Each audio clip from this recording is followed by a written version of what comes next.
Coming up on Cronkite News, monsoon season is either loved or hated here in Arizona, and we'll tell you how to have a little fun with it. Plus, Diana Taurasi leads the Mercury to victory, but praises Brittany Griner's Russian teammates for giving BG an assist in court. And later on Break It Down, what hockey players can do about their branding. Cronkite News starts now. Good evening and welcome to Cronkite News on Arizona PBS. I'm Lauren Green. And I'm Kyle Betts. Thank you for joining us. Monsoon storms are making an appearance, with some areas seeing flooding and damage. Ian Sachs joins us from the Cronkite Weather Center to see what we can expect this weekend. Kyle, it has been an absolutely crazy last 48 hours with rain all across the state. According to the National Weather Service, though, most areas saw less than 1/4 of an inch, but that doesn't mean that there weren't problem areas. Some saw a 1/2 of an inch of rain, gusty winds as well, lightning too. Flagstaff, which usually sees more rain than Phoenix, even had to deal with areas of flooding. Meanwhile, back here in the valley, flooding shut down part of US 60 temporarily and made driving conditions all across the valley dangerous, particularly on the 202 though. Looking ahead to the futurecast, though, we could see some rain on both days this weekend. Scattered, isolated showers on both Saturday and Sunday. But in addition to the rain, lots of folks have to deal with the heat as part of their job. Cronkite News reporter Jessica Herrera was at a hearing today where they discussed how our hot temperatures impact the Postal Service.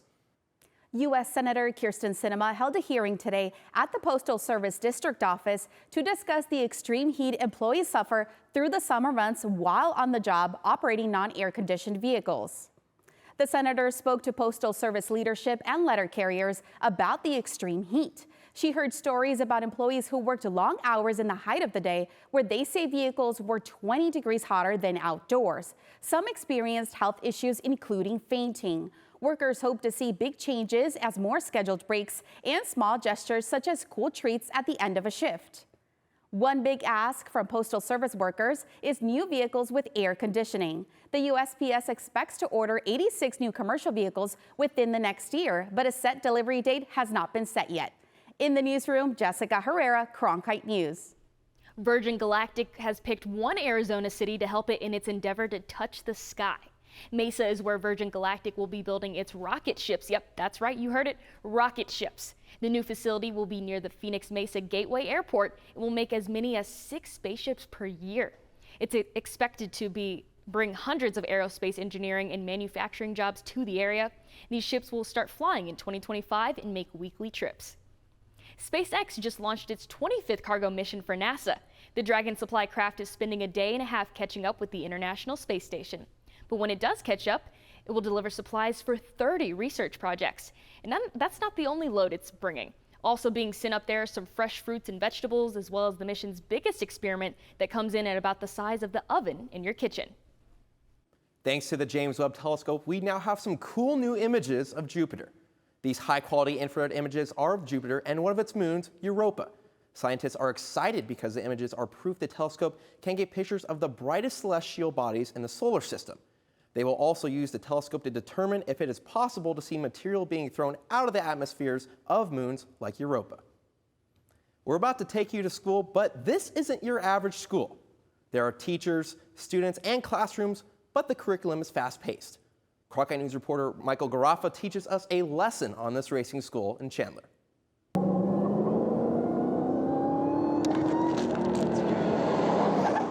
The Radford Racing School in Chandler is the official driving school of Dodge. From teaching people how to drag race to improving their driving skills, everyone walks out of the school having learned something. A lot of people, when they come here for the first time, they just think of standard, the gas pedal is to go, the brake pedal is to stop, but they don't realize what they're really doing. The most common program are the 3- and 4-day classes. Students get behind the wheel of Dodge Challenger Hellcats to test their skills and learn the ins and outs of racing. It's not all about going fast. It's more about being consistent, braking when you need to brake, and not trying to wrestle the car around. You want to be very smooth and consistent. And if you're smooth and consistent, then over time, you will get faster. Completing the 4-day class gives students a chance to earn their SCCA license, an official racing competition license. Earning it doesn't come easily, as students have to show that they can drive Formula 4 cars.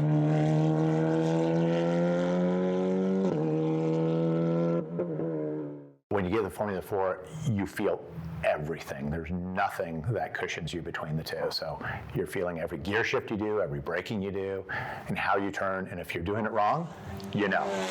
None of this would be possible without the instructors at the school, some of whom have been around for 25 years. And that's what I love about my job is I get to be myself. I get to wear Vans to work, and I get to play with cool cars in the sunshine and meet a lot of cool people. The reaction that my students have, whether it's learning something new or just seeing them change, something that they were doing, and they all of a sudden have this epiphany of that's how you do it. All it takes is a couple $1,000 and a week of your time to learn lessons about driving that may save your life someday. In Chandler, Michael Garaffa, Cronkite News.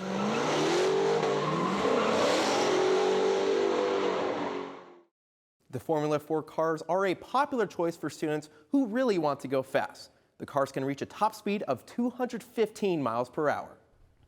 Brittany Griner's court hearing scheduled for today was postponed until July 26th. Griner's lawyers say they need more time to prepare her for the second phase of the trial. Yesterday, they presented a doctor's note to the court as evidence that Griner had a medical reason for cannabis use. Meanwhile, last night, Griner's Mercury took the court against the Mystics.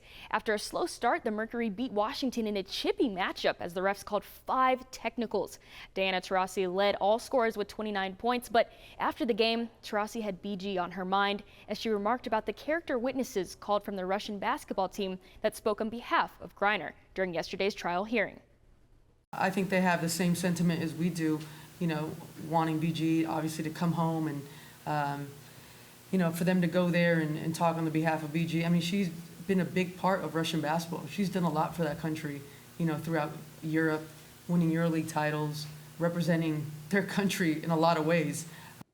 Now let's head back to Ian Sachs in the Cronkite Weather Center for our full weather forecast and see just how hot it will be this weekend when we go out. Heading back to the subject of monsoons and potentially rainfall, let's see where you might see some showers as we head into your weekend. As you move into Saturday, showers will develop throughout the state late in the afternoon and into the evening. Sunday, it's a very similar story, but this time more elevated, in the more elevated portion of the state, the northern portion as well. As we move into Saturday's high temperatures, it's really a story of two different halves of the state. The northern portion is going to be a lot cooler, probably not even seeing triple digits in most locations. Meanwhile, the southern and western ends of the state is going to be a lot hotter, not only in triple digits, but 110 and up in most cities. As we move into your day planner for Phoenix, it's an excessive heat warning is in effect for the capital city. And as you can see, it's going to be a scorcher all throughout the day. The high temperature will be 115 for Saturday. Carbon copy on Sunday at 114, also with a 20% chance of rain. Monday, a couple ticks cooler at 110. Similar story all throughout the work week as we hover around that 109, 108 high temperatures. But as we head in throughout the rest of July, opportunity to play Fantasy Monsoon game, which will allow you to even win some Amazon gift cards. 5 cities across the Southwest in the game of Fantasy Monsoon. Let's pick Phoenix for August. The mean and median right about 1. Slide it up, we'll say a little bit more than that for August. Say 1 1/4 inches. Scroll to the bottom of the screen, click submit, and Phoenix is submitted for August. One of the reasons we did this was to engage the public and engage new audiences. The Southwest Fantasy Monsoon Forecasts was designed to tap in to the craze around the monsoon phenomenon. The monsoon's one of those features, I think, that really creates an identity here in the Southwest. It's unique to the U.S. People rally around it. There's general interest in it. Think of the game like sports betting, but for the casual weather person. Emily Stolz beat out nearly 300 competitors last year. She describes herself as a novice in weather and moved to Arizona from Michigan last year. I had no preconceived notions of whether or not this was an unusual summer or it was a really dry summer. It was really easy for me to just make guesses based on the graphs that I was looking at. In addition to Phoenix, the participants make picks for Tucson, Flagstaff, Albuquerque, and El Paso. The closer you are to the actual rainfall amount, the higher your score will be. The top 3 winners this year will receive Amazon gift cards. Each month, the picks must be submitted by 11:59 on the last day of the preceding month. At the Google touchscreen, Ian Sachs, Cronkite News. Monsoon season wraps up at the end of September, so there's still time to participate for the final 2 months of this year's game. Coming up after the break, we head to Los Angeles and talk with a former U.S. women's team soccer star, Sydney Leroux, about her move to Angel City Football Club and the new meaning of soccer mom.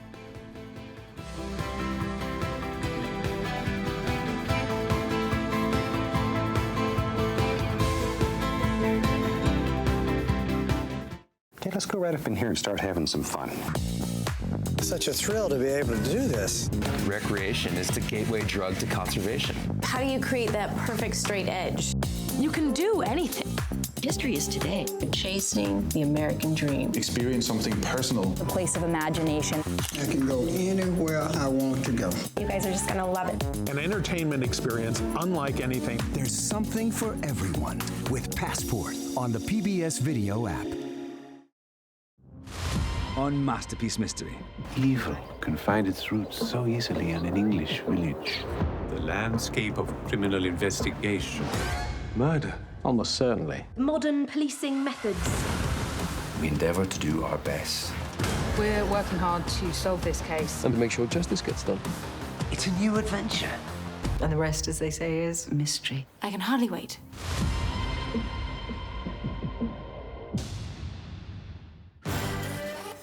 Art was one of the powers that made life life. I think we all believed that. I'ma kick down every single door.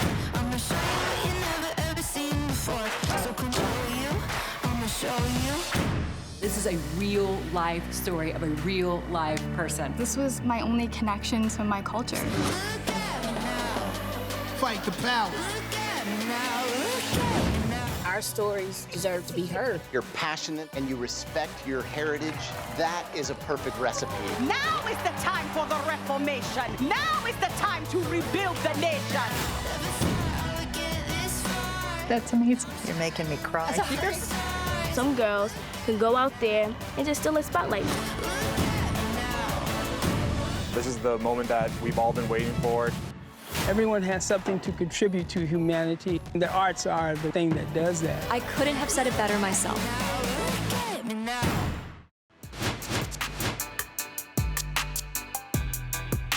I'm Victoria Samuels, and I'm here with your Cronkite News LA Sports Report. The Olympics is returning here to LA in 6 years, and it's a good bet that a beach volleyball player from Phoenix hopes to be there. Sarah Sponsel had a big win this weekend in Hermosa Beach, and Cronkite News reporter Liam Barrett spoke with her after the tournament. The Hermosa Beach AVP Pro Series was back for the first time since 2019. One of the stars of the tournament, Sarah Sponsel, was raised in Phoenix, where she won 3 state titles and 2 Arizona Gatorade Player of the Year awards at Veritas Prep. Now she's one of the best players on the beach. Her family made the trip from Phoenix to cheer her on, giving her some extra motivation on the court. Oh yeah, you're always trying to win for your family. They've been with me all week, so it's been great. I love to have my family here and just to go talk to them after the matches. It's amazing. Sponsel was 0-4 in AVP championship games coming into the tournament. Her new teammate Therese Cannon had never been to a finals before. Cannon says Sponsel's leadership helped keep her calm in big moments.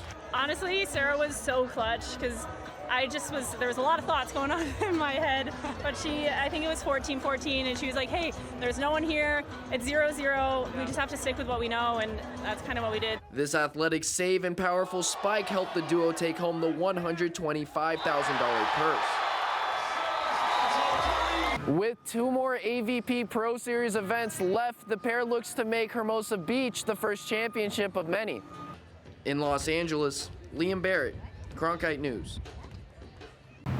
The duo will be playing in another tournament at the end of the month in Fort Lauderdale. It is very common in the NWSL to see children on the sideline. It brings a whole new meaning to the term soccer mom. Instagram star Sydney Leroux is one of those soccer moms that is very public with her children. Sydney now plays for Angel City FC, and I spoke with her this week. After every game, Sydney Leroux's 2 children, 5-year-old Cassius and 3-year-old Rue, run onto the pitch to give her hugs. Sydney graduated from Horizon High School in Scottsdale and was with the Orlando Pride for 5 years, and in June, she and her kids packed up and moved to Los Angeles for Angel City FC. She spoke to the media on an audio conference call. My kids are extremely adaptable. I think that as an athlete, that's what you have to be. You have to be adaptable. You have to, one day you're in Orlando and the next day you're in Los Angeles.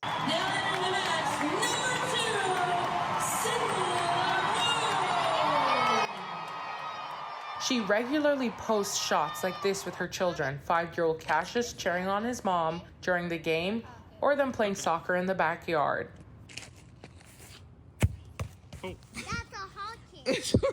Sorry. Leroux's ACFC teammate Claire Emsley says that she too wants to become a mom and knows by watching Leroux what's possible. To see her in the changing rooms like breastfeeding before a game and stuff, I was just so inspired. Sydney was one of the 7 moms in the NWSL last season, and Coach Freya Coombs says the visibility of getting more moms is massive for the game. You can be a mum and play at the highest level, and you get the support from your club. It is huge, and I think that's a step forward for everyone involved in the game, and I think that's the way in which we're going to get more women involved in the sport. Coombs says that support for not only players, but staff and their family will help the game of soccer continue to grow. And that's your sports report from Los Angeles. Back to you. That's it for Cronkite News tonight. Thanks for joining us. For top Arizona stories anytime, go to cronkitenews.azpbs.org.